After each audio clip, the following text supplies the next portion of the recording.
On the 8th of November 2010, the small South Australian town of Kapunda was shaken by one of the state's most horrific crimes.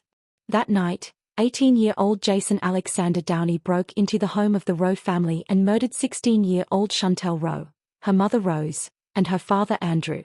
The murders shocked South Australia not only because of their brutality, but because they happened inside a quiet family home in a normally peaceful rural town. Downey had become obsessed with Chantelle, and investigators later confirmed that jealousy and fixation were key motivations behind the attack. He entered the house late at night, armed with knives, and when Andrew and Rose tried desperately to protect their daughter, all three were fatally attacked.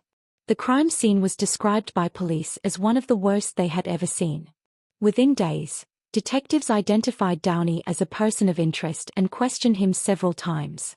At first, he denied everything. But eventually, he confessed in disturbing detail, telling investigators exactly what he did and how he moved through the house. His confession removed any doubt about his involvement, and he was charged with the murders soon after. On the 21st of March 2012, Downey was sentenced to 3 consecutive life sentences with a non-parole period of 35 years. This means he will not be eligible for parole until at least 2047, and as of today, he remains in prison serving that sentence.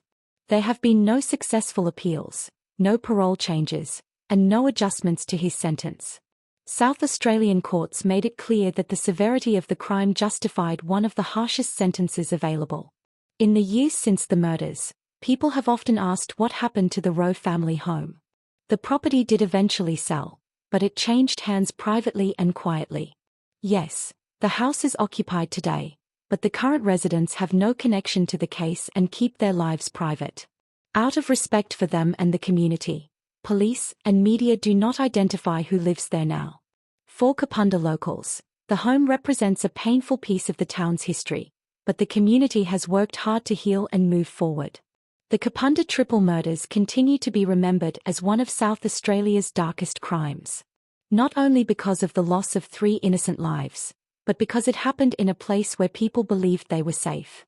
More than a decade later, Downey remains behind bars, and the Rowe family is honoured by those who knew them. The case left a lasting impact on Kapunda and across South Australia, serving as a reminder of the devastating consequences of obsession and violence.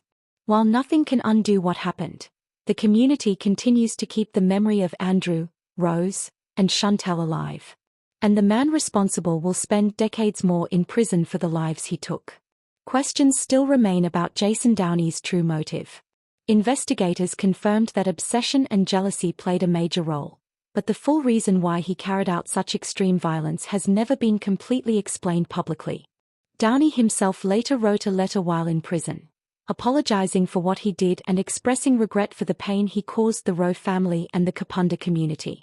But many have wondered whether that letter reflected genuine remorse, or whether it was simply written because of the sentencing process. What drove an 18-year-old to commit one of South Australia's most shocking crimes? Was it obsession? Was it rejection? Or something deeper that he never revealed? Those answers may never be fully known. You have been watching The Midnight Cult. Please subscribe to stay updated with more Australian crime stories.